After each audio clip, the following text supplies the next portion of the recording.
Salam, salam sejahtera untuk kita semua. Pada kesempatan ini, saya akan memaparkan atau menjelaskan materi mengenai epidemiologi dan dasar kesehatan hewan. Sebelum kita masuk pada materi, izinkan saya memperkenalkan diri. Nama saya Hilary Zodor, NIM 2018 419. Baik, kita langsung saja mengenai epidemiologi itu sendiri. Epidemiologi adalah studi mengenai pola dan penyebab penyakit di dalam kelompok atau populasi hewan. Mengapa epidemiologi itu berguna?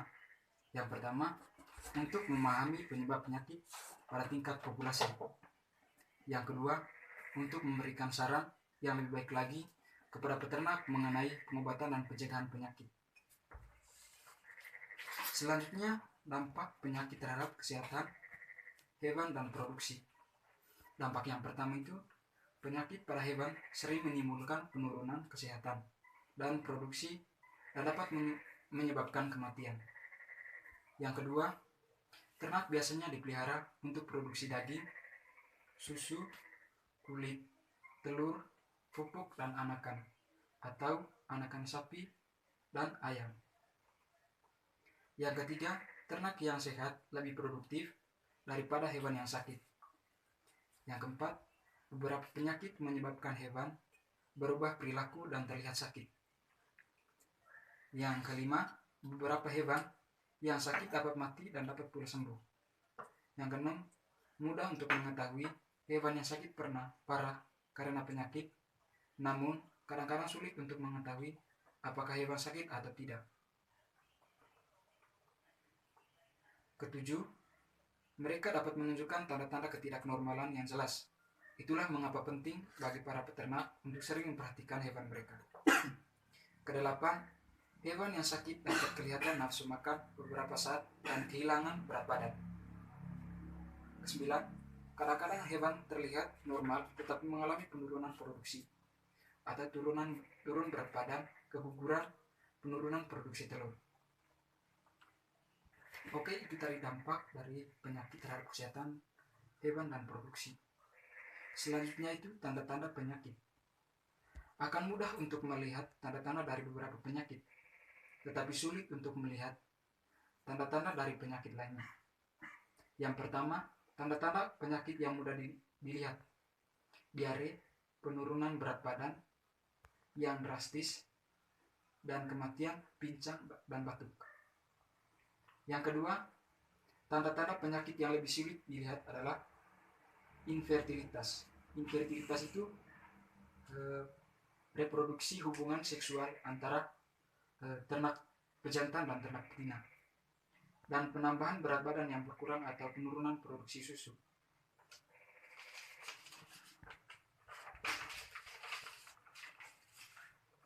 Selanjutnya itu mengenai kesehatan hewan. Yang pertama, kesehatan hewan merupakan suatu status kondisi tubuh hewan dengan seluruh sel yang menyusunnya dan cairan tubuh di kandungannya bekerja atau berfungsi secara normal. Yang kedua, kesehatan hewan merupakan kunci penentu keberhasilan suatu usaha peternakan. Selanjutnya itu mengenai mencegah lebih baik daripada mengobati.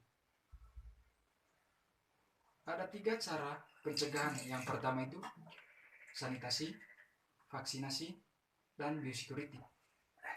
Sanitasi adalah pencegahan penyakit melalui pengendalian faktor lingkungan yang menjadi rangkaian penularan penyakit.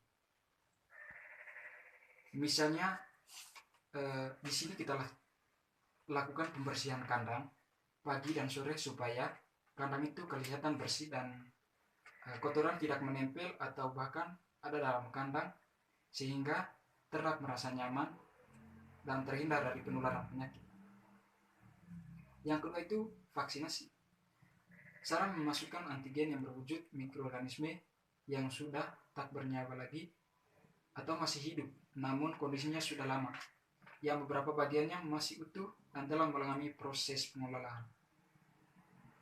Tujuan dari vaksinasi adalah untuk menjaga kekebalan tubuh pada ternak agar tidak mudah terserang penyakit.